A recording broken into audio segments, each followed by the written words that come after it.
Matagumpay na naaresto ng mga operatiba ng Bulacan PNP ang top 5 provincial most wanted person na nahaharap sa kasong qualified rape sa isinagawang operasyon ng lalawigan.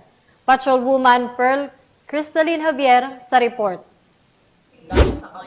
Ang isang top 5 most wanted person provincial level sa kasong qualified rape sa isinagawang operasyon sa barangay Kabayunan, Doña Remedios, Trinidad, Bulacan.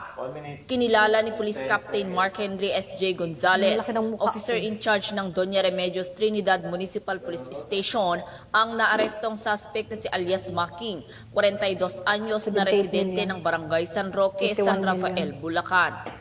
Dakong alas 6 ng gabi nang madakip ang suspect ng tracker team ng Doña Remedios Trinidad Municipal Police Station, katuwang ang iba't ibang unit ng pulisya. Ang operasyon ay nakabatay sa warrant of arrest sa kasong qualified rape na walang inirekomendang piyansa. Kasalukuyang nasa kustodiya ng naturang istasyon ng akusado para sa kaukulang dokumentasyon at wastong disposisyon.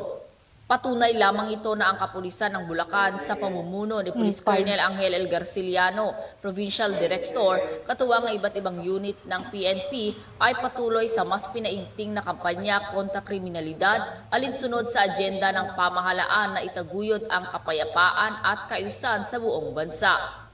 Mula dito sa Bulacan Police Provincial Office, ako ang inyong PNN correspondent, Patrolwoman Pearl Crystalline Javier, alagad ng batas, tagataguyod ng Balita Pulis.